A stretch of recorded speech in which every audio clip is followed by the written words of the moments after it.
In the words of Michelangelo, I see the angel in the granite, and I carve away to free her. Each one of these big amorphous 22-ton blocks of snow contains a magnificent sculpture waiting to be freed. This whole area here, as a result of all of your hard work, sweat, and vision, is going to be transformed into a spectacular, glittering sculpture park here in a matter of 65 hours of sculpting time. Free the sculptures! You know, we're at 9,600 feet above sea level, okay? And sometimes it presents a little bit of a difficulty for people coming up because there's a lot of physical work that goes into doing these sculptures.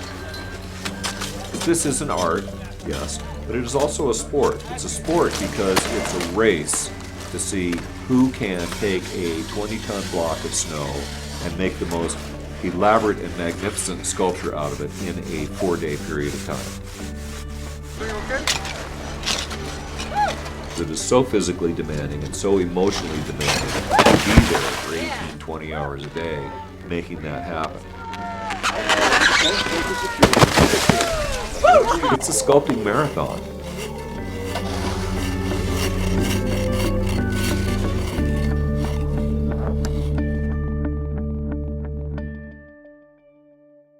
Hi, we're Team Vermont.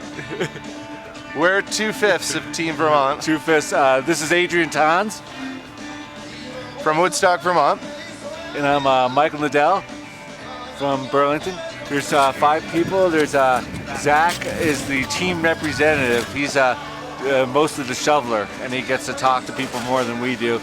Leslie Baker has been sculpting with us on the state level a bunch of times. She's won the Vermont State Championship many times. Alex Dostie, he's won a state event. He's been out here once with us as well.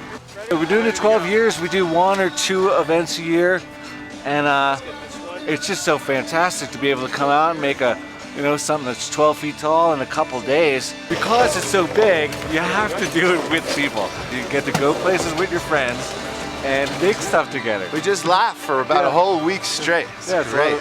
So much fun. This year we're making 2 figures, 2 boys swimming, and they're playing Marco Polo. Well, it's called Marco. We like the legend of Marco Polo. When he was traveling through what desert was it? I don't know what desert it was. Doesn't matter. And he became lost and separated from his friends. And he said, it's as if you could start to get disorientated out in the desert. Yeah. You'd lose one another, and then they'd call out, and you'd call back. And that's how they kind of kept track. And Marco Polo, it was an Italian, and I went to China. It was an adventurer, and this is an international competition. So I thought the idea really fit well with this competition. It's an international sculpture. These are actually Brazilian children. Yeah. Can't really tell, but just because we say they are, they this are. This was Brazilian. And that back, the one in the back is Danish, I think. Danish. We built this plexiglass grid, and we've marked off every foot, and we've got a grid on our base as well. We have these pieces of wood to mark off the big block. We'll know to go 2 feet over and 3 feet up. That's where the shoulder starts. We use this. We punch holes in the plexiglass, and we use this florist wire. Because it's better than sort of eyeing it. When you kind of eyeball it, you're at different perspectives. But this florist wire kind of really says that at 9 feet up, that's where the middle of the head is. This sort of negates any arguments. Before we used to argue. We do what the model says. Yeah, we do what the model says. Team role. Anyway, let's go with it, buddy. All right, start mapping it out. So is this the orientation? That's it. We're mapping out the piece. So we've got this, this is our maquette. This is the model of exactly what we're gonna do. So everything we do, we measure off this. This is a scaled down version. It's 1 inch to 1 foot. Deciding exactly how to go, you gotta spend the first half an hour talking before you even make the first cut. Well, first and foremost, we got Pete Lucchetti. He's the master of all the ideas that we generally have. We all have a lot of say in it, but he's the creative genius. Pete's twin brother, Doug, who happens to be 10 years older, who's new to the team this year, and then we got Carrie Retland on top of the block. My job is usually to figure out where the figure is inside the snow. Ken does detail, and we're basically finding the figure inside the block. The first thing you want to do is get rid of everything that doesn't need to be there. And we have some pretty big blocks I have to get rid of.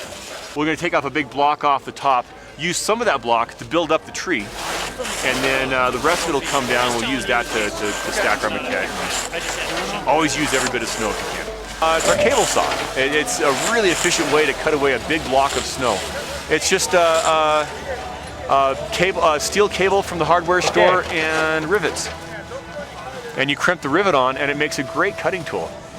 And it works a lot better than the barbed wire we used one year that, you know, once it slips, it just rips a hole in your shoulder. All right, push it a little bit farther out, I'm gonna push it up to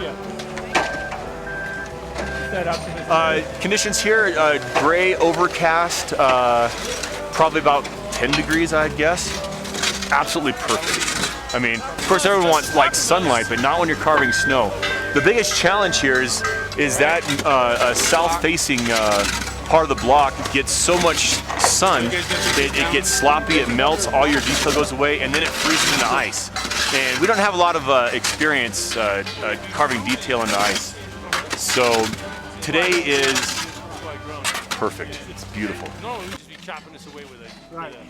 It's basically a story of a chichaco. A chichaco is a greenhorn. Somebody doesn't know what they're doing. When you're up in Alaska, people get killed all the time because they don't know what they're doing. Jack London invented this story about him, but it was based upon the fact that a lot of those guys up there in the gold rush were chichacos. They'd never been up in the north. A lot of them were like Victorian gentlemen with no outdoor experience, and so they get out there and they didn't know what they were doing. And so he tells the story of a fellow who's hiking the trails at about 70 below. And the sourdoughs, the fellows who'd been around, had told him never hike alone at 70 below. And the guy was hiking anyway, just having a great time and thinking those guys were just sort of womanish for even suggesting that he couldn't handle this cold. And then he fell in the water. He got a foot in the water. And then he had to build a fire, and to save his life. And the story is, is beautifully written about him attempting to build this fire. And before he could get it built, his feet are freezing, and then his hands start freezing, and then he gets a little fire going, and the snow from the tree above, slight wind or whatever, knocks it off, and it falls right on his fire. And before he can light the second fire, he freezes to death. And the dog that he's with goes running away. That is the top of the tree that erupts from the front of the book that we're building. The tree goes right up and through the top of the book. So it's sort of a, if you love literature and you love books and how they come alive when you read them, this is a little bit about that. So I put him in here with these long mustachicles coming down, and we're not quite sure we're going to carve a little axe to go next to him and build his fire. And then for Sunday night when the judging's done, we're going to take this fire away and put a real fire there. This is a little vignette of an owl, about ready to attack a poor snowshoe hare. And then this is kind of a little bit of white fang with kind of a wolf dog coming out of a landscape. Here's a little tiny cabin with three-dimensional smoke coming out of it, a little canoe. And we're gonna put probably a grizzly skull or a caribou skull or something in there. And then the back is the binding of the book. So kind of in a classic style with little decorations of pine cones embossed into it. And we'll call it Volume 4, just to suggest there's lots of volumes. And this one happens to have some Jack London stories in it. The critical part is getting the detail right and the expression right, and hopefully draw people's eyes in and really get that they get a sense of the adventure of it. So we'll see. We try to appeal to the people, probably more than the judges. We've never won any judge awards, but we won last year the People's Choice Year before the People and the Kids' Choice Award here. So that's kind of, we like a story, something to give people a handle on. So.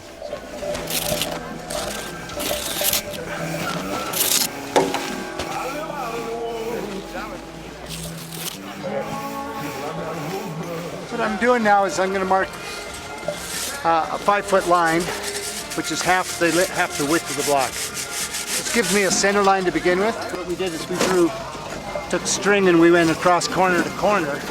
We put a pin in the middle, and then we drew that ring around there, and that's what we're chopping out. Well, this point that she's drawing is that edge right there, the furthest edge. So I want to make sure that at the end I know where that point is. So right now we're marking it. I started carving snow nationally in Canada 25 odd years ago, 26 years ago. And at that point it was a 3-person team, and we would travel to major events like Quebec City, which is a great big one, Carnival. And each year I would end up with maybe one person who would come to the next year. My teams always changed, rolled over. It was hard finding people who could get time off and had the skill and the endurance. But about 13 years ago, I ran into Mike Lane. And Mike Lane was running a t-shirt and sign shop. And so we were carving together for about 3 years and doing okay in competitions. Artists liked the kind of stuff we were doing, but we never sort of got the judge's eye on anything. And 10 years ago, we met Geesley. Geesley was working in a sign shop, and he was doing these little tiny plasticine heads and little gargoyles and nasty little things. And Mike said, "Hey, you want to carve snow?" And the big guy said, "Yeah, sure." And so we took him with us to Quebec City, and he became with us the Canadian national champion his first time out. As a team, we gelled, and we just started winning every competition we went into, or at least we were on the podium. And so we just had so much fun, it kept going on.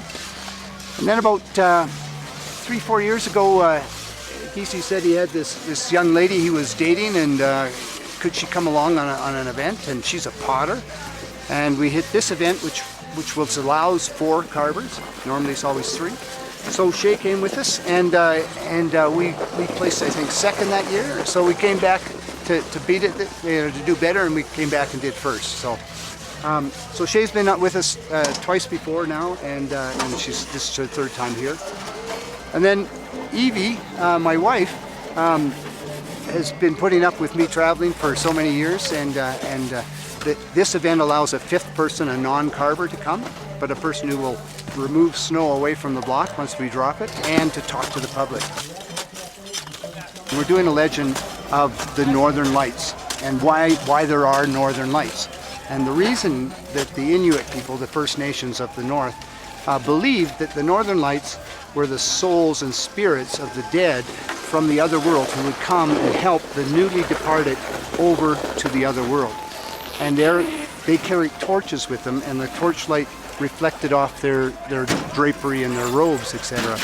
And so you got this shimmering blanket of light that traveled across the sky as it took the dead over to the other world. The only character in this mythology that can travel back and forth is the raven.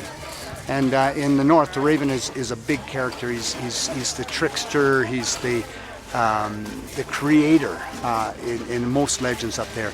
So we're going to have this sine wave of draped figures going in a circle around a raven who's suspended off the ground in the Northern Lights, and he'll have in his claw a skull, one of the dearly departed or recently departed.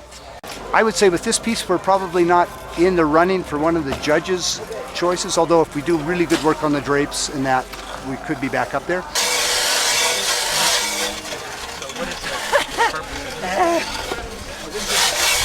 This tool is actually an ice auger, and its original purpose is to drill a hole through the ice on a lake or a river, and you fish through it.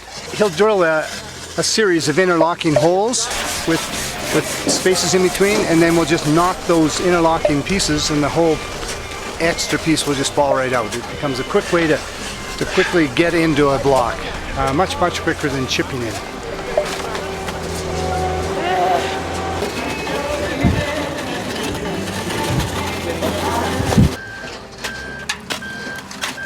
You buy these in a hardware store, you're chopping the ice off your driveway or whatever, and we just put a little sharper edge on it maybe, and sometimes we'll drill holes in it to make it a little bit lighter, because it doesn't need to be as heavy as, when you're chopping up especially, it can be a bit much. And then we put a D handle on the end for safety reasons, so when if you lose one grip, he doesn't go flying and take somebody. I don't know if anybody's ever been killed, but there's been some close calls.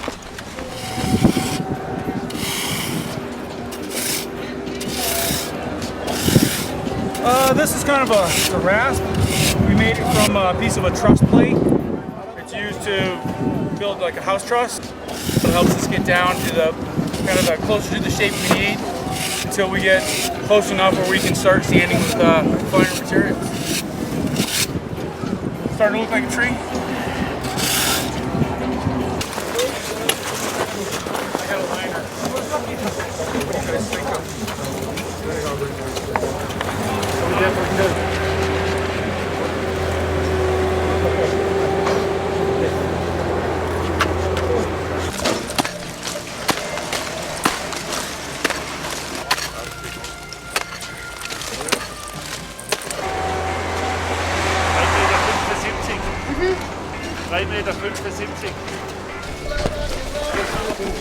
Yes.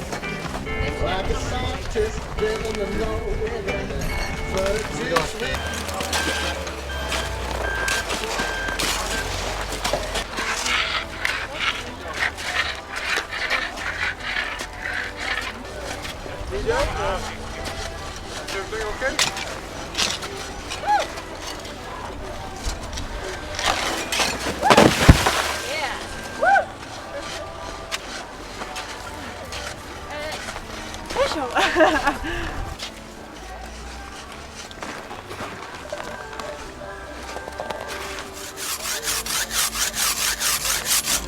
This is a Japanese ice saw.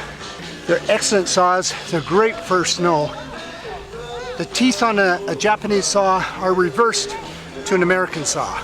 In an American saw, you push to cut. In a Japanese saw, you pull to cut. And the advantage there is that when I dig in, I pull, the snow comes out and falls to the ground. Then I go back in, and I pull out the snow. If I was using an American saw, it's push and it jams it. Push and it jams it. And each time I go in less and less and less. So.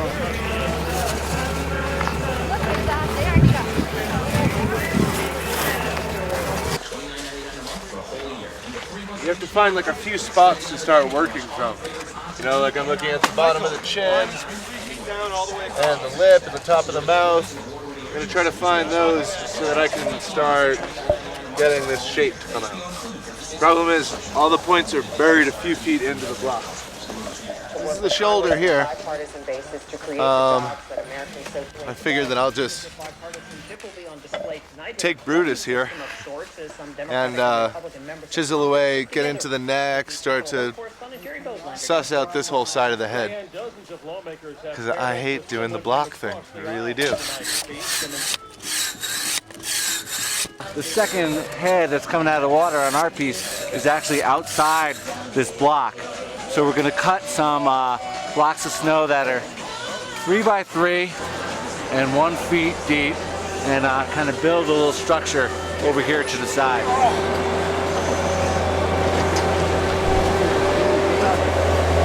So I'm getting these guys sawn. That's all we're gonna do for today. And Adrian's got a kind of separate mission. He's gonna start going on the face, that front face, carving it away and roughing it out. But us three have a mission of blocks of snow and building the second structure. That was heavy. That was heavier than the other ones. It's a little bit bigger than the other ones. Yeah, we'll fix that. It's a little uneven, but this part's gonna be about this tall.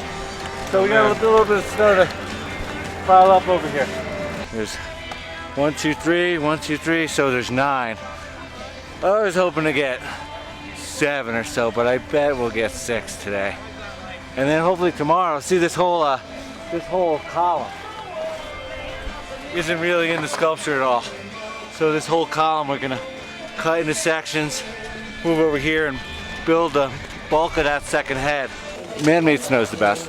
And this is the best snow money could buy. And it's really packed really tight. Sometimes you can see a little popcorning kind of on the side there. These blocks have always been really exceptional.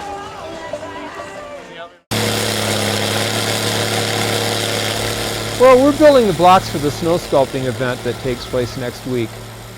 We started this morning at 8 o'clock and we've already got 5 blocks filled.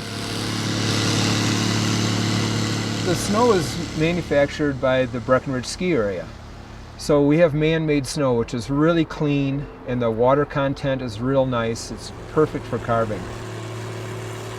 They've brought 75 truckloads of snow over from the ski area this year. Over 1 million pounds of snow. The snowblower backs up beside the block, and the loader pushes the snow into the snowblower, and it's fed down into the block. When it gets about 3 to 4 feet deep, we'll put a ladder down in there, and some people will go down in with shovels, and we'll smooth that out and stomp it down and pack it around the edges real well. And we'll fill it up another 3 feet, and we'll repeat the process until we're right up at the top, level with the top of the form. The snow has to be solid for the carvers so that when they carve the intricate detail into the block that it doesn't collapse.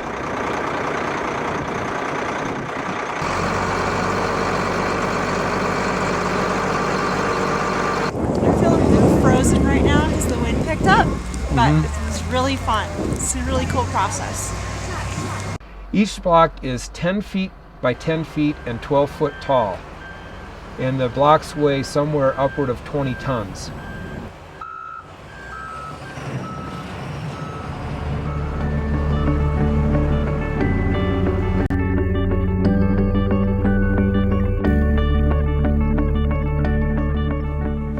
My goal today is to get the space between the two figures cut out, get as roughed out as and tight as possible, get all the base figured out, and then tomorrow, then it's all details. We finished all those stupid blocks. Doing that kind of work is best when it's colder. This kind of work is nice when it's like this. Hopefully it'll not be like this tomorrow though, because then all the lines get kind of soft. We've got 2 days left. Today we're hitting it first thing in the morning, and we'll go till 11 o'clock tonight. It's so refreshing to be out working at an art form and out in the good clean air. With clay you get clay dust, stone you get stone dust, wood you get sawdust. So it's just, with snow it just falls to the ground, you know, some gets on you, it melts right off. I could see sometimes that kids are interested in what you're doing, so I try to talk to them and get them excited, because you can go get a refrigerator box there's just the stores that have those in the back. You could put that in your backyard and have an 8 foot tall, 3 foot wide sculpture medium for free. And I don't know what other medium you could do that with. Let me look at the model. I think your angles are fine. I think you're doing good. Let me check them out. Well, Michael and I have been at it for over 10 years, and we used to make 2 or 3 a year. Now we're all like married and have children.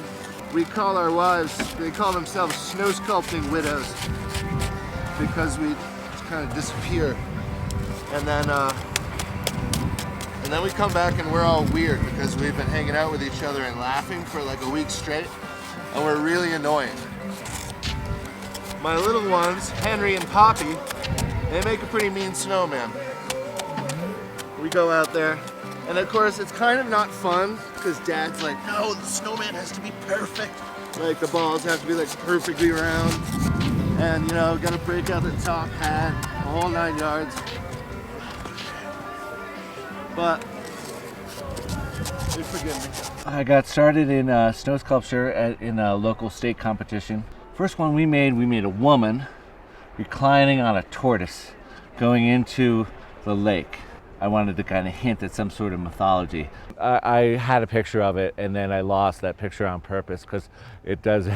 They say you should keep those first pieces that you make as reminders of how well you progress, but I'm glad with not having that reminder. I love coming here and getting the inspiration from the Germans, from the Austrians, from the Australians. It's coming to it's an international arts, temporary international arts community. We've been winning the state event and going to the national event for the past maybe 10 years, and then in the past couple years we've been coming here. Yeah, I mean, you gotta have some street cred, you know? They want to make sure that you aren't gonna totally screw it up. It's an invitational, basically. I don't know how we get it. Yeah, it's an invitational, basically. The first year we applied, and we haven't won the nationals, but we came in second a couple of times. I think we get invited back because Vanessa likes to give us a hard time. Well, we asked them to submit information about the team. Where have they sculpted before? Type of experiences they've had, any kind of awards they've won.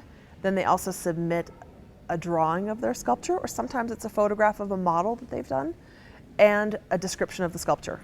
And we put all of the sculptures on a table. We don't know where they're from, which countries, which regions, and we just look at the sculptures and the description of the sculptures and figure it out from there.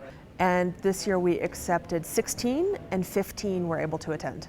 Austria, Australia, 3 Canadian teams, 2 are from Quebec and 1 is from Yukon.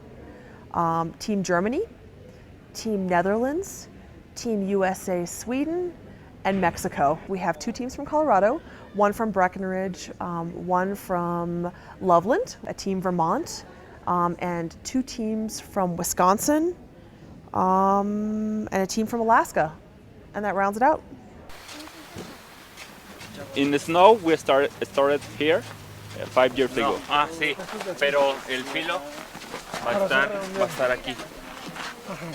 Sí, es decir, I am the captain of the team. Did the design of the drawing. I'm from Mexico, Colima. It's in the Pacific coast, very warm place. For technical abilities, we practice with sand. For cold weather, we don't prepare, and we don't have any chance to have this climate in Mexico. The name of the sculpture is alebrije.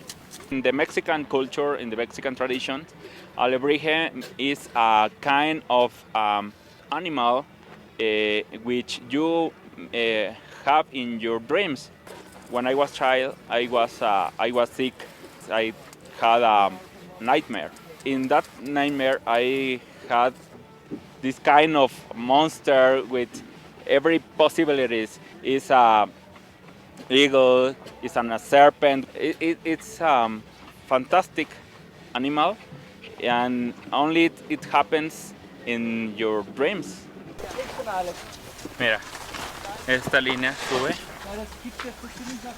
y esta. Y es como hace un pico ahí. If you have a model, you have to sculpt like exactly the model. But if you have a drawing, you have the freedom to do anything you want. So I think the piece speaks to me, and sun speaks to. Sí, sí. O sea, trazar primero el volumen y ya luego con el amarillo darle. Ajá. And I ask the snow if would like to be an eagle, if would like to be a snake or a jaguar. If the snow would like, permit to me. If doesn't permit to me. It's very hard to convince the snow to be what I would like to they could be. It could be. Well, it's murderous sun. And so, you know, Breckenridge has got, 300 days of sunshine a year? And the sun wouldn't bother us if the temperature was lower, but it's also very mild temperature. So this snow, if you let the sun hit it, within a few hours will turn into something like cake. You know, it wouldn't have any structure to it. You couldn't get any detail on it. This will be the biggest challenge of this thing, will be trying to get a sculpture in the hours that we have while we can work it. But this is just murderous. This is beach weather. This is an ace team for me. This is like my favorite team I've ever had together. It's good to have a specialized team. Ken Graham, I've known him for almost 15 years. and he's a master at all the repair and the finishing. And my friend Bruce, who's not actually, he's the PR guy this year because he hurt his shoulder, but he's very good at finding the the piece in there, and he's a carver as well. Just trying to find this raven right now. We got to start doing a lot of chopping and get rid of a lot of material. My brother Doug over there taught me to carve and draw when I was a young kid. Taught me everything I know. Didn't teach me everything he knows, but taught me everything I know. Well, this is my first year working with my brother, and he's not a graphic artist, neither am I, but I'm good at calligraphy.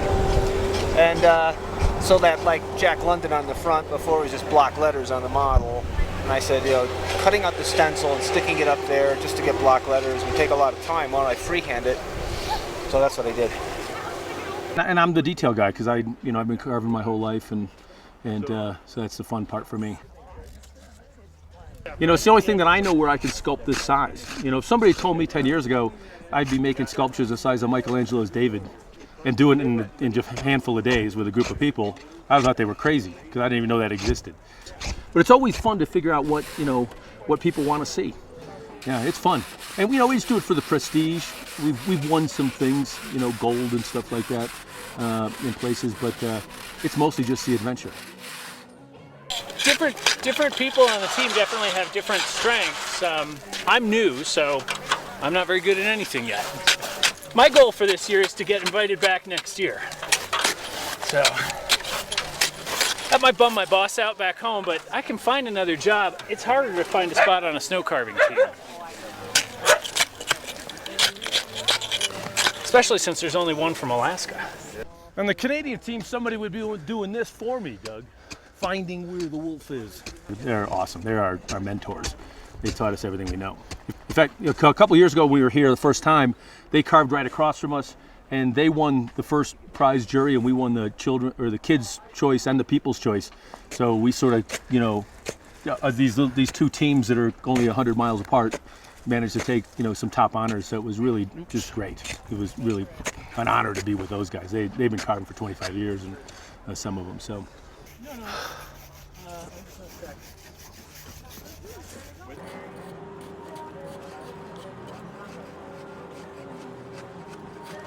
guys want to come stand right here for a photo? Right inside? We get to stand inside the sculpture. We're just doing the first round of finding the folds and just roughing them out. So I'm basically following Gisli, who's who's finding the folds, and I'm articulating them and sanding them down. And my personal favorite thing to do all the time is the sanding. I love it. It's like, for me, it's like popping bubble wrap. It's fun. You take like this, kind of a rough surface and make it look super nice, and it's when the snow kind of comes out as like I don't know, in my mind, like more of a finished sculptural element. It's fun. We work well together as a team. 10 years, the three guys. Shay's been with us for 3 years. Don and I have been together for 12 years, and Don has been carving for this point for about 20 years. The first time that I was really interested in doing snow sculptures started when I was just a little kid, and I was looking at a black and white television screen. My dad was behind me smoking his cigar and easy chair, and on the screen came a National Film Board production of the Quebec Carnival snow carving. I turned to my dad and says, "I'd really like to do that." And he cigar out of his mouth and says, "Donald, you can do anything you want." So I went into the art stream, and I graduated Fine Arts, and I went off to University of Manitoba Fine Arts. So from there, I learned to do big things. We were bending wire, and we were covering it in paper mache and plaster, and building these huge things. And I think still littered across Manitoba or across Winnipeg are a bunch of these old rotting pieces of sculpture I did, because every time I got a new friend, they got a big piece of sculpture, and then they were never my friend again. But I ended up in the Yukon, and they had a little event up there where they would give you a pile of snow, and they say, make something out of it. There's $500 if everyone likes it. And so I thought, there's a quick $500.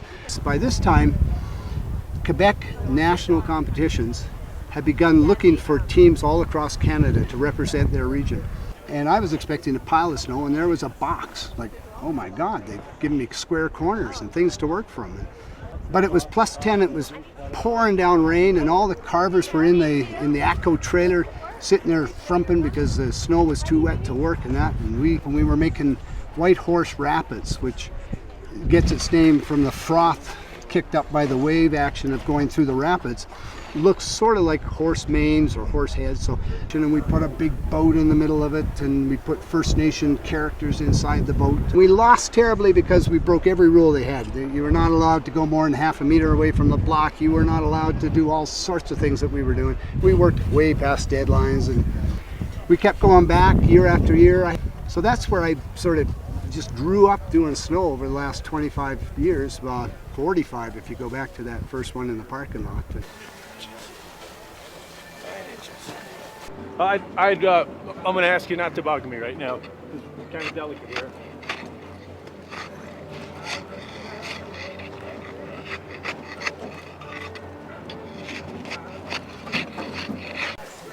Incredible drop here. This is like a 9-inch drop, and that's a foot, so I think I'm getting there. The top of the head of a wolf/dog. So, slowly zeroing in on this guy. Pretty critical. Then come back in the evening because they're going to put lights on them. It's going to be awesome. They get LED colored lights. First time ever. It's going to be good. All right, man. Well, good luck. All right. Skagway. Hope you can finish Go that. Jack London. Guys from the hometown. You know, Skagway's a place where you can work all summer. There's great jobs. And then come ski in the winter or whatever. They probably got ski jobs. They're not actually buddies. They know me because I have paintings in town. I have paintings in the Red Onion Saloon in Skagway, which is a awesome Gold Rush bar. And I got about 15 paintings in there. Late night tonight, late night, maybe an all-nighter Friday. We've done that. We had to do that last year. It'd be wonderful if we didn't have to stay up all night. Kind of ruins the next day. So, but the guys are into the project. We like it. We're getting good response. That makes it a lot easier. And we had a bad Saturday. But as soon as we're done, we'll start drinking to help compensate. We're getting the look of folded draperies. Northern lights are kind of like waving curtains in the sky. This is a cheese grater, highly refined and finessed by the sculpting department. It's also a trowel in another lifetime. So all these little bumps here, when I put them over the rough snow, it'll take off the little bumps. I've been doing this now for 10 hours basically, all day today, and I won't stop doing this detail until 8:30. I don't know if you followed Medusa being performed, but the process they go through in cubing the whole thing, taking off one layer of cubes and then carving what appears, you know, and then taking off another layer and carving the next thing. That's an interesting process.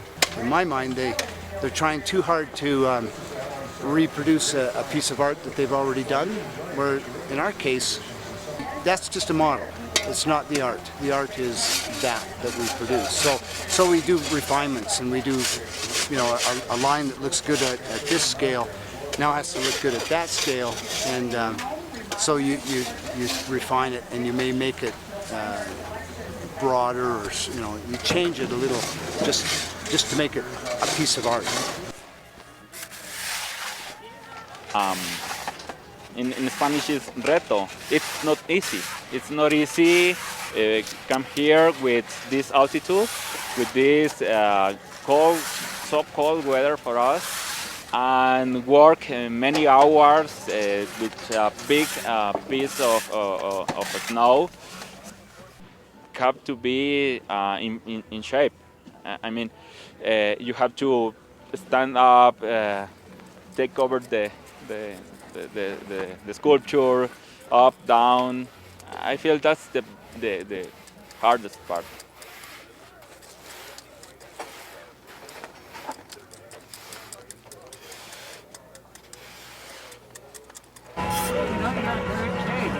Water for a long time. It took a long time to make.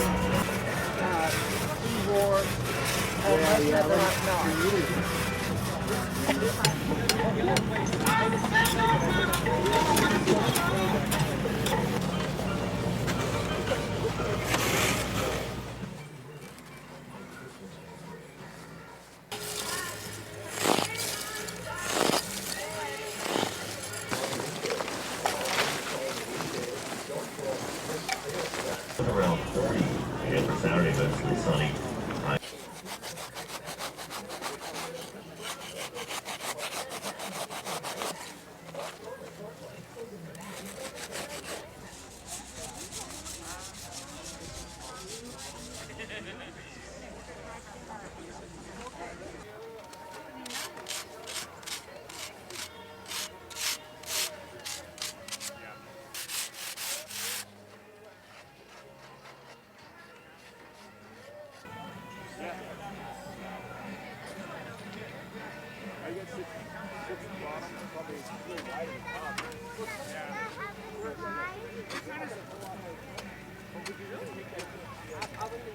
It can be blazingly warm during the day, but as soon as that sun goes down behind the mountains, regardless of how warm it got during the day, it gets cold just like that.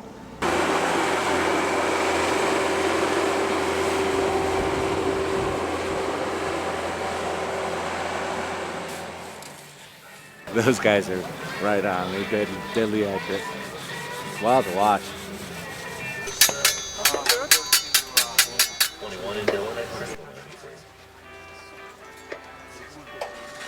When we have some wonky lines or something, we're like, we need to German up that face. We need to German up that chin a little bit.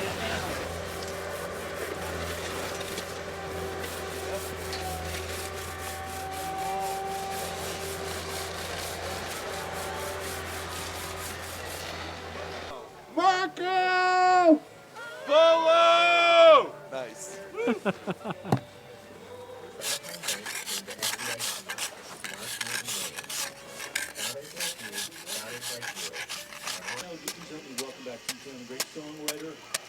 People typically sort of exchange little gifts. Like usually, kind of dropped the ball this year, but usually we bring a bunch of Cabot cheese.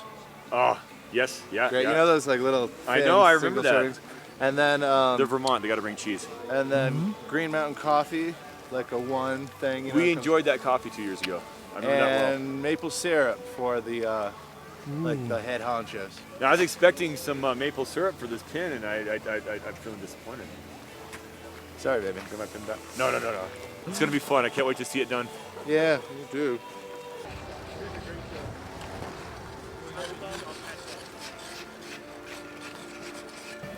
People were saying, you know, get an early night because we're probably going to pull an all-nighter tomorrow. Oh, shit. It gets pitted by the sun, and because of the dryness of the snow on the inside, the moisture will just be drawn inside. You can see like the chunks of ice and everything. So, you know, see how icy it is? And it doesn't want to, you can even see the ice in there. So that makes it a lot harder, a lot more brittle, and more difficult to deal with.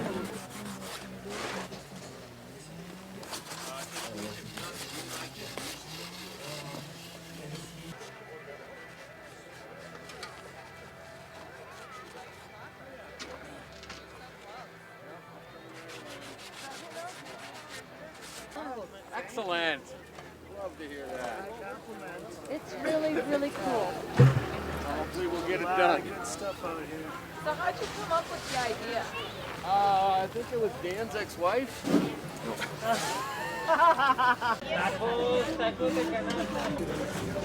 Dan, vas a montar.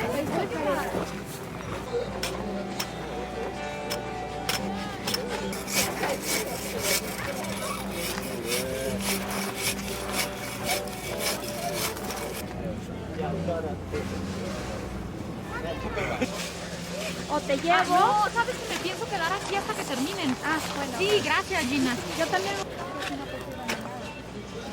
Gracias.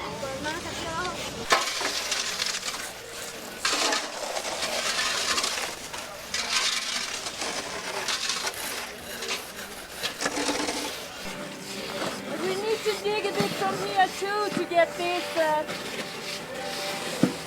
down below?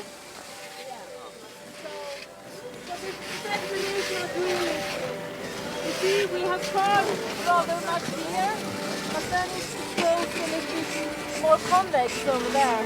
Yeah. So, stop.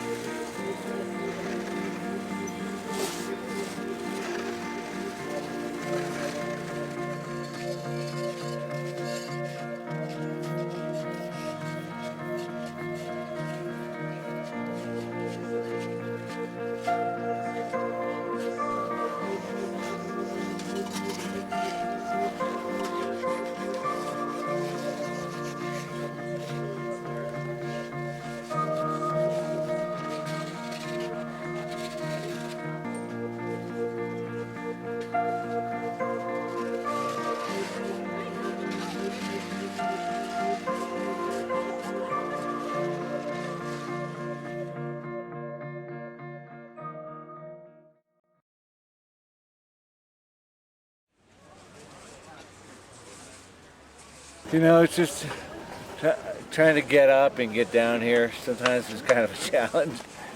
And usually I'm pretty good at, hey, come on, let's go, let's get it. But I really wasn't into it this morning. So I got a little frustrated. We are like cats, and we need to be herded. And I was like, who the hell is this guy? I'm usually pretty good at it, but this morning I was just like, "Fuck it, I'm done." I was like, wait. Good. I'll see you down there when you're down there. I'm leaving. Who the hell? Who's this guy? Who took our captain and replaced him with this automaton? Do it and really get involved in this event every year. So if you're out and It's called a curry comb. It's for grooming horses. It's really good for getting like the roof of the mouth is curved. That's like a And if you have tight a curved horse, places. And if you have a horse, you can comb it. you can keep it happy. And actually, we have a horse in the room, but it's not getting along with the sheep. So I don't know what we're going to do.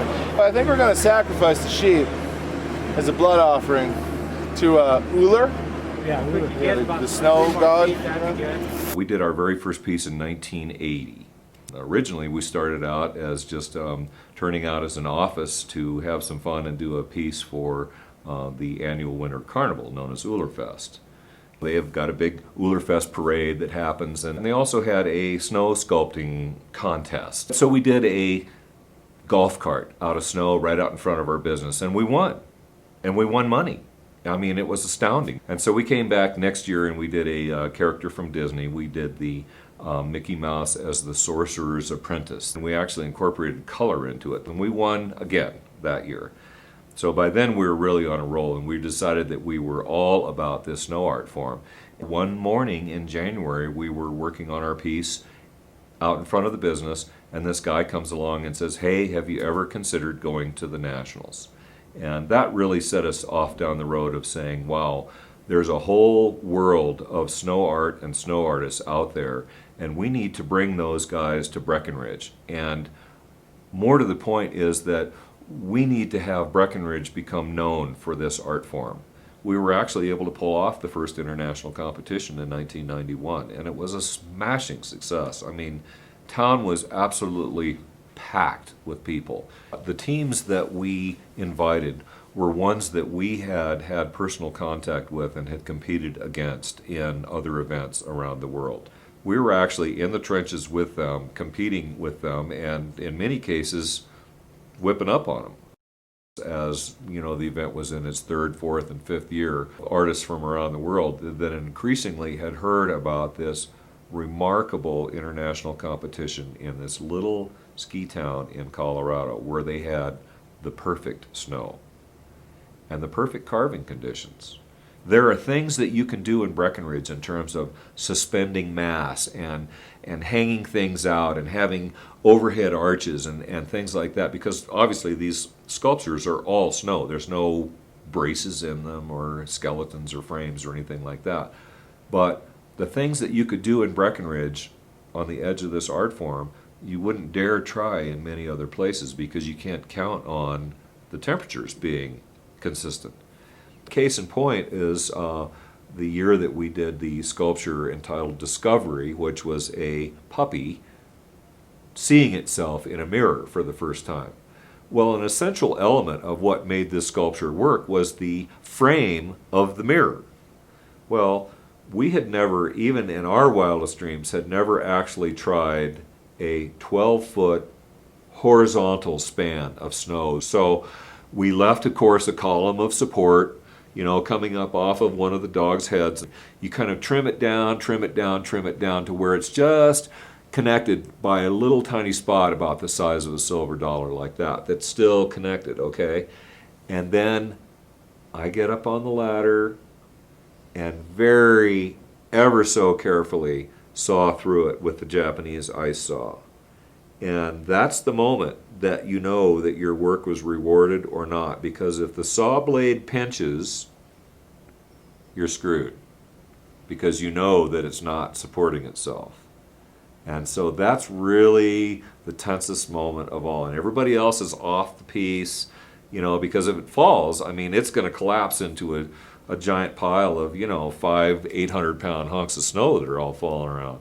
But boy, I'll tell you what, when that last little saw blade goes through and you hear the saw blade go zing, and you can see the tiniest little shaft of light right through there, an inch is as good as a mile. I mean, a 16th is as good as a mile. And when you see that saw cut through there, and you know that the column is no longer having to support it and it's standing there all by itself, what a tremendous sense of elation. That is the touchdown right there. We were successful in the one goal that we came up with in 1985 when that guy came along and said, have you ever considered going to the Nationals? When right then and there we said, you know what? We want Breckenridge to be known for this art form. Tens and tens of thousands of visitors come, grandmas to babies. Every one of them gets it. That's amazing. This is the first time I've actually been able to watch the construction of it. It is so amazing to me. Yukon, I love the feeling of what it means, the spirits reaching for the sky with the northern lights, and you can feel that in that piece. They make it look so easy. I can't believe what they can do with a block of snow. I like this one from Alaska the best. It's something indicative of snow and cold and Alaska, and I'm just kind of drawn to it. It's so interesting to see what they can make just using hand tools to do all of this. Really like the Breckenridge one. It's just unique. It's underwater. It's got the little underwater guy and the shark and the octopus. I liked the Medusa one. So far, I'm really impressed with the Medusa. I think it's very nice. I like the underwater thing too. I would like to try it too. See the delight in the kids. You know, they get all excited, especially when they see, you know, how did you make that? So you start out by drawing pictures. And then when you get the pictures you like, then you start carving it, you take it in clay and you make it out of clay. Then when you like that, you take that as the model and you carve the snow. And they're like, wow! And it's kind of cool to see them get all excited. So I know it's the adults that vote today, but it's the kids that are actually kind of a kick.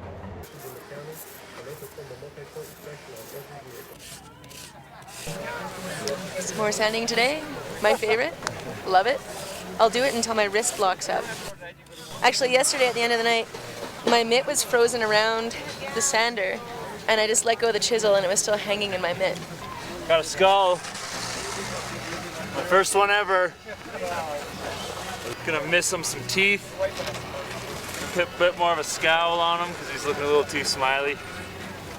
Make him a little meaner, you know, he's dead. Today a couple kids walked up and they're like 5. They're like, awesome! That's also pretty cool. I mean, I'm gonna get as much as I can, and then like, you know, before it gets too dark, and then I'm gonna finish up the Raven and then get back to this, and then hopefully we leave by midnight. We'll be good.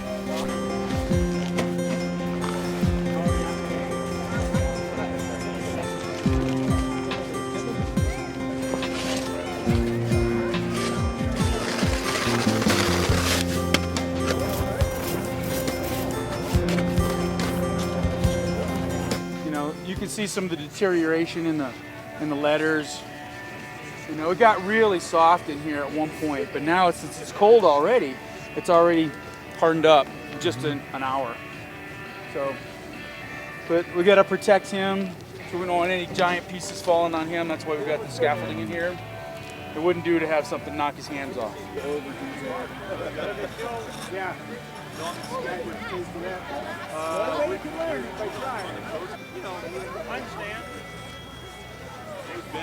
There's the official artist quarters. We will be here all night. We got about 17 hours left, and I mean, it's like any art form. It's never really done. I mean, we'll work every last minute just to. There'll always be something we can do to make it better. Yeah. So, I'll be really happy tomorrow morning at 10 a.m. when it's over with. Yeah, then you get to go crash for a little while because it's brutal. But. Today was a pretty good day. It was warm, and that is always a problem. You got to hassle with scaffolding and tarps, and all I really want to do when it's nice out, you know, is kind of like hang out. So when it's cold, you're like, all right, gotta keep moving. When it's warm, kind of want to just drink beer and party. We might have to work all night, but as much as we don't want to, and we want to get a couple hours of sleep, I've found myself here at 4 in the morning and been like, oh yeah, it's time to go to bed, but then how would I get up at 5 o'clock in the morning to get here? So sometimes go home and you take a shower and you change your clothes and you call that a nap. But we'll be fine. We're young. Well, sort of. He's young. Everyone else is young. So one of the last things to do is take this support out. This is several tons of snow right here, and it's cantilevered completely over this empty spot here. And I think we'll probably try to do the water, the ripples, and then have a little path and come in here, and we're gonna have Dosty, we're gonna have Alex come in and cut it with a saw, and we're gonna be way over there. I've always stood kind of by him, ready to pull him out of the way, just in case. This is crazy. If it's warm, it's gonna be a bloodbath. Well, yeah, the saw, you go all the way through with the saw, and then it falls through. We've never had anything fall down, so we're not really sure. But usually the saw fall down. Actually, in this case, because the saw line will only be like, you know, that much. If the head just goes, then we'll know that,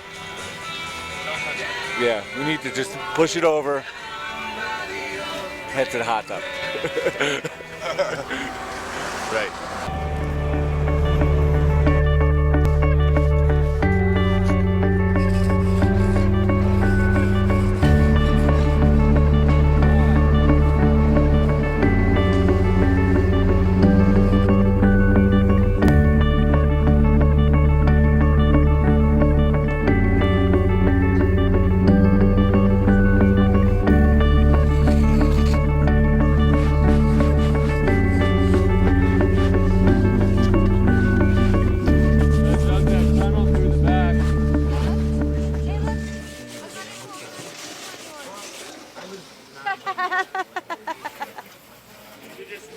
It's just stuck to my mitt, and my mitt's just clawed up.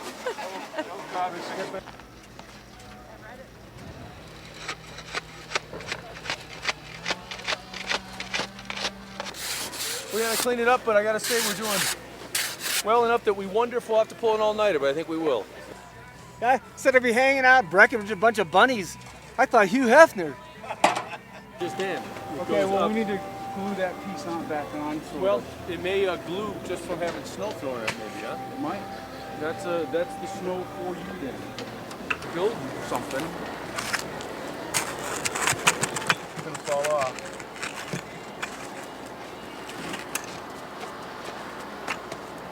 That one that you took some off of? Take some more. More. Get a sweeping.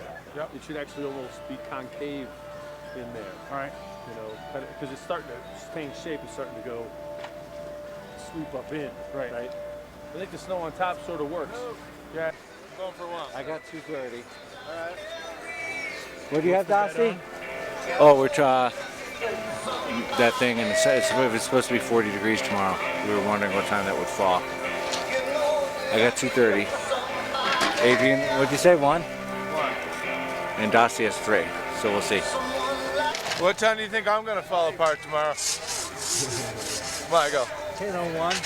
How about 1? We have a tradition here in Breckenridge as the host team, if you will, that we do what we call the shot walk, where we will go around, and again, in the spirit of camaraderie and hosting and sharing and so forth, we'll go around with 3 or 4 bottles of schnapps and, you know, tequila and so forth, and go around and have a shot with each one of the teams.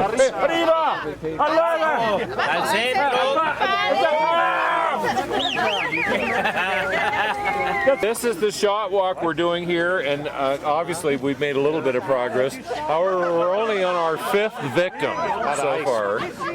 Look at that. Team Breckenridge, lame. Mexico, ice, shot glasses. Duh.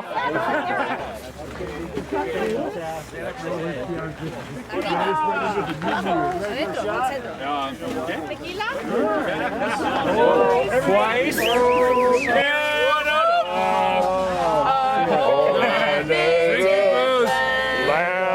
You just had to, didn't you? Here's what I would say. Here's what I would say to Yukon, okay? As the team that has most clearly embraced the intersection of fire and ice, okay, that happens as an underground tradition in Breckenridge. You guys have taken that tradition to heart and actually manifested it in your artwork. You fucking rule. It's why we get the piece. Right, but it was like for Canada, Yukon to have gold in their shot. I know. It was hard. It's really hard. It's all day, anything's all night. He wears high heels, shopping at the bra. Marco!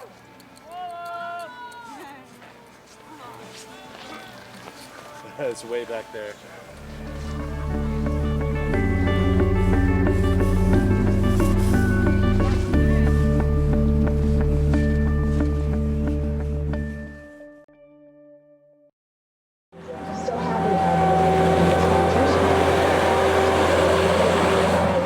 Got an hour and 15 minutes.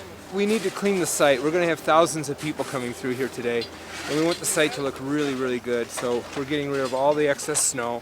All the scaffolding has to come down and get loaded on the truck. All the fencing has to be put in the correct places, rope it off, and we'll get it together here in an hour and 15 when they put the tools down. Michael stayed up all night. I passed out on the warming room floor. We've got to do the base, the water. It's kind of a lot. We have about an hour.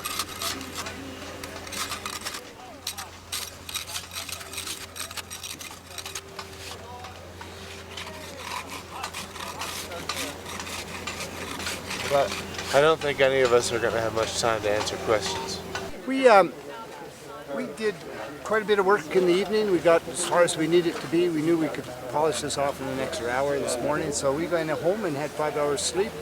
We're really happy with the piece. It's actually more movement than I was hoping for. Like I'm really, really pleased with the way Geesley folded the snow up for us here. So, you know, these guys make me look really good. You know, I think Pete was mentioning as we were moving through Harbin that he was watching my mustache grow. He said, I think I got a place for that. Everybody worked till about midnight. We're getting a little bit muddy, and so decided to go home. They took a 3-hour nap. I stayed here, and actually Carrie stayed here just to kind of finish up a few things. We broke an arm, and the arm came off of our guy. What we did is we made a pin out of snow, put a little bit of water in it to solidify it, waited until it was hard, and we drilled a hole in both ends of that arm, and we pinned it in, put a little support under it, and about an hour later, it's as solid as it would ever be. Probably stronger than it was originally. We got to prep this bottom surface and decide how we're going to do this. We can either clear all the snow off, put a little bit of water on it, and make an absolute, like a glass on top of this in black. The black will contrast with the sculpture. We could spend the next day doing details, but the good thing is that we have only an hour. We'll bust our butts, and in about an hour and a half, it'll be what it's going to be. I don't know if you see the resemblance between Don Watt and that character, but he was the inspiration for that. He just turned 60. All right. I think that's me. Not quite as much ice. Oh, the profile's perfect. This is going to be a tough team to beat. I think, you know, the public loves it because they can tell what it is, and you know, kids love the rabbit or somebody loves the wolf, and that takes in the votes. But there's some good pieces here. I like the Mexican. I love that creature. That's gorgeous, and they're hanging a whole bunch of snow up front. That's good technical points. A couple of hours we rest because we had to put away the columns, so we have to be clear and very awake. Inside the head is empty. We take away weight, so it's easy to not fail. So at 3 a.m. We was wondering what could we or how could we make some holes. So one of my teammates, Daniel, proposed to me, do these shots or glasses for tequila. So we tried, and it looks great. So wow! Yesterday, snow spoke with me very strong. The snow likes to be snake, likes to be a jaguar. I feel very comfortable with the snow, and the god of snow let us give him this shape.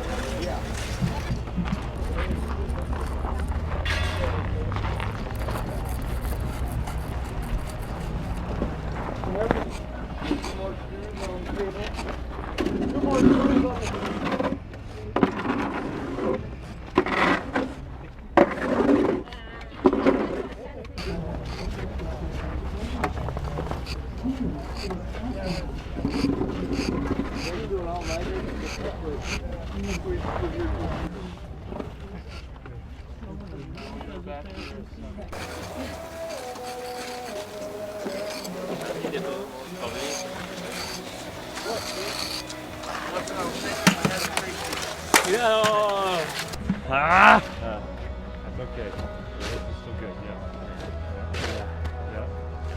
Estaba cargando. Okay.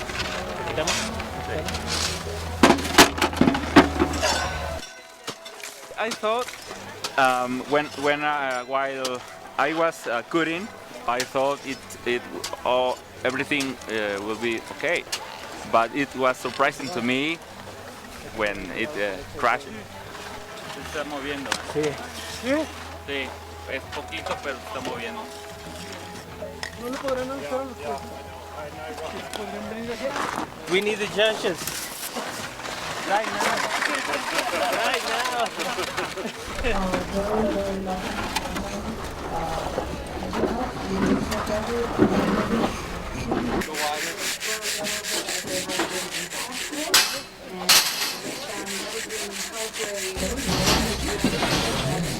It's entertainment that's all about me Vorsicht! all the time. See with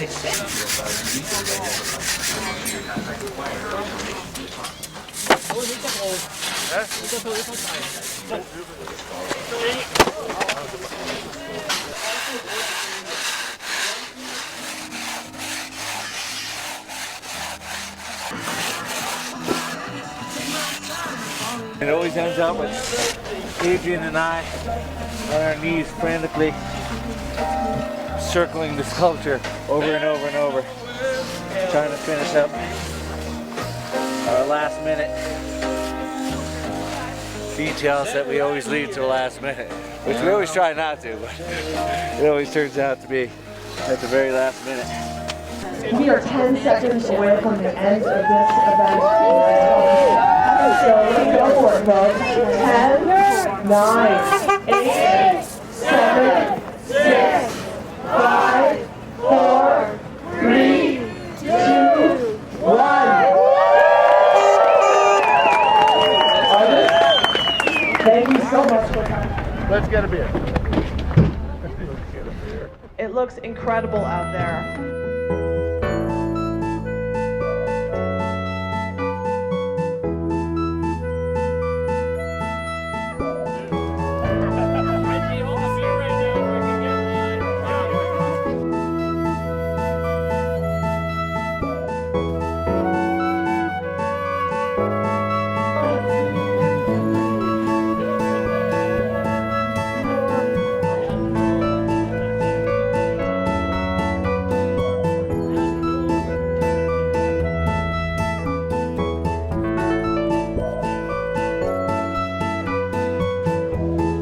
On the underline here, everyone wants to win. Even the ones who say they don't want to win, they would really love to have a medal around their neck. And I'm one of those too. I love standing on that podium. I love the thrill and the rush. It feeds that adrenaline. Well, I have the honor of coordinating the judges. Each year we have 5 judges. We like to have an odd number so that we can have a tiebreaker and, you know, reach consensus. We have Jill Rosenslater, and she is the manager of the Art in Public Places program for the Colorado Council on the Arts. Second, we have Lisa Rivard, and she is a professional illustrator and commercial artist, an amazing painter. Third, we have John Hudnut, and he is a glass blower. He's also trained as a graphic artist, and you'll learn that he is definitely the comedian of the bunch. David Marshall is a sculptor, and he has been sculpting since the late 60s. He lives in Spain and has a studio and gallery in Steamboat. And then there's myself. I administer the Arts District and a public art program for the town of Breckenridge. And in my free time, I am a ceramic artist mostly. I do sculpture from ceramics and mixed media. They took it a little bit further by getting that head tilt. Yeah, tilted It brings more movement, it brings more vitality to the piece. Well, I agree with John. That would have been nice if they'd moved the water. Right. Marco, this is the best angle. This is the best angle. Yeah, because the glasses were too tight to the face. Yeah. In reality, but now Now look you at can how see it's just it. like Isn't that great? We do have 4 criteria that we look at, and the first criteria is technical skill. We look at the types of risks that they take. I mean, the fact, and I think everybody should look at it from this angle as well, to see how this arc is just, you know, attached to these columns. I mean, it's only ever so slight. How much did they carve away? You know, how much are they balancing on one point? What Rob told us about this being a 12-ton block, they removed a lot of snow here. They've taken about 3/4 of it out. And then there is creativity, the type of theme that they pick. You know, did they really pick on something that's relevant? Think about it, the scene of, you know, being underwater carved out of snow is just has kind a of nice little play. Yeah. contradiction. Is it a creative use of the snow, such as how they incorporated ice or water? I love the ice. He's underwater and you're seeing through his mask. Obviously carved by people that live in the mountains and don't quite know the anatomy of an octopus and a shark. You know? That is the perfect use of ice for the octopus tentacles. Then there is the expressive impact, and the expressive impact can link back to the theme. We really want to make sure we read about the message with this one. So Aurora Borealis, yeah. Technically brilliant. See the eagle and the skull from the inside? I mean, they really carved a lot away on that one. That is amazing. I like the shadows. I mean, so when we were talking about, you know, fabric and the draping and things, I think that Aurora Borealis, you know, with the ghosts. So is the Quebec one. Yeah. That's done very well with the fabric too. And the last thing that we look at is their adherence to the original design. Technical skill is where we award the most points, and that is 40. And then creativity is 25. Expressive impact is also 25. And then adherence to original design is 10. So cool. There's some amazing texture in this one, though. I mean, Love the pages. Rabbit emerging. They oriented this so that when the sun came out, we were going to see the shine in the glasses and the use of the ice. I mean, in this little campfire, they have some really nice details on this one. And it's a really awesome theme, too. I mean, they're bringing things out from, Alaskan, history and folklore and things. So I think the story behind this one is really good. Team Mexico was still awesome from all angles. Yes. I mean, look at the thinness of these wings. I mean, and look at how they even carved this out.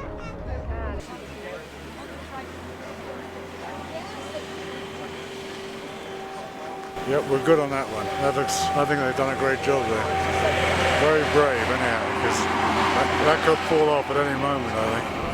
I mean, it's so hard to just pick 3. Do we have all the information we need? I also have photos. Should we go in and start talking? Yes. Sure. Yep. Yes. I asked everybody to just pick their top 5. No order, but just the top 5 that spoke to them. The third one was the hardest, I think, because we really had to, start talking, going back to our notes and, looking at, what spoke to us and what made it different or what made it stand out. And so the bronze medal goes to Team USA Breckenridge. A great use of materials, it was whimsical, and I think just the contradiction of having an underwater scene carved from snow was really captivating. Announcing the silver, Lisa Rivard. The silver was chosen for its remarkable flow. It's a sculpture within a sculpture, and it has a great mystery about it. It's ghostly, and it speaks of snow. Team Canada Yukon, Spirits of the Aurora.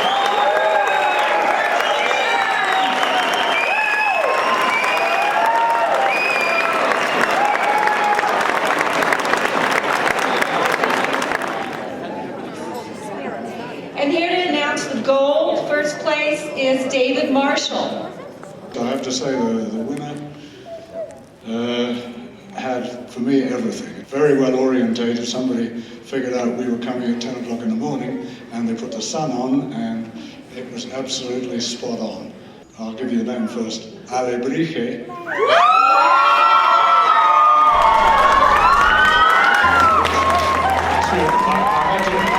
I had to look the word up in Wikipedia.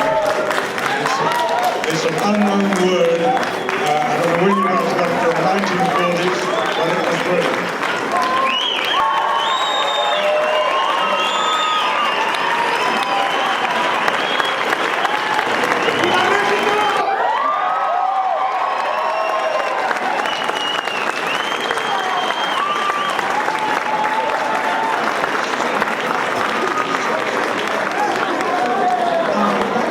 Team Mexico has come an incredibly long way in all the years we've been doing this. For a team that lives nowhere near snow, it's fairly phenomenal. Kids' Choice is such a great award because children don't care about political affiliations. They don't care, obviously, which country you're from. They just know what they think is incredibly cool. And they really, really, really overwhelmingly loved Team Breckenridge. Loved it. Congratulations, Team Breckenridge.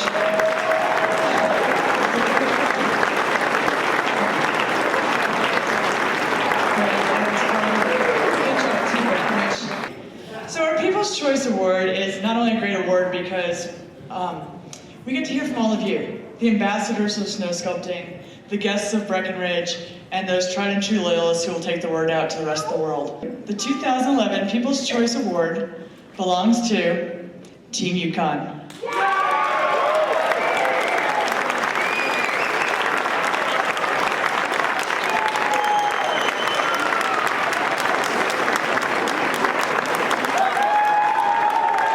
I was just blown away.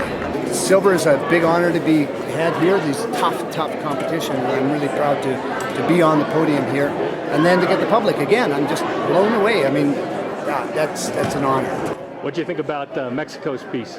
That's the piece I voted for in Artist's Choice.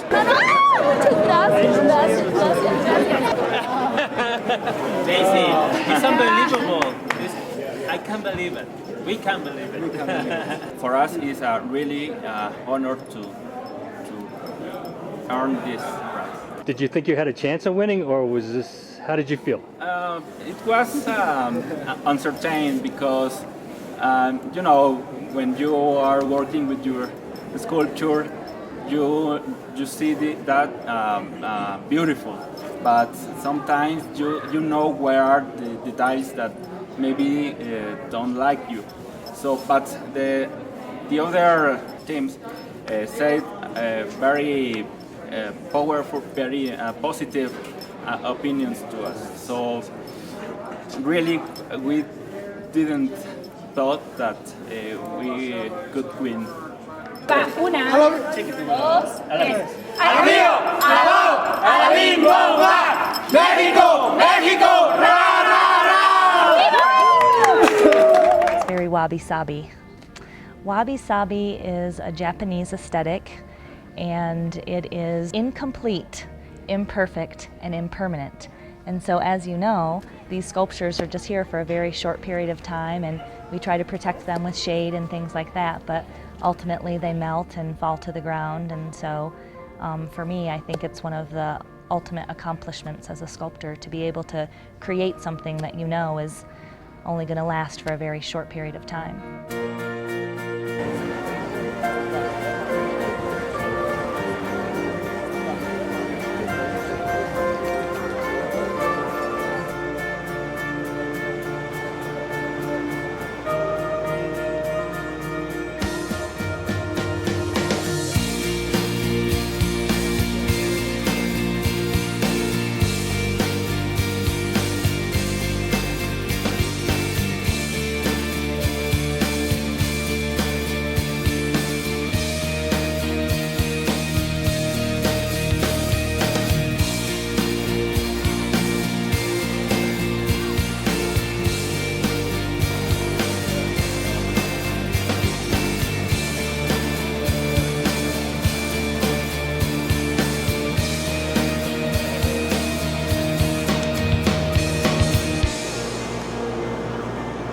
The snow sculptor is getting ready to go down to the sculpture park, and he's got to grab a drink first.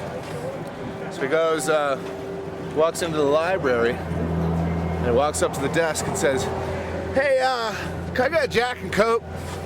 And the librarian says, "Sir, this is a library."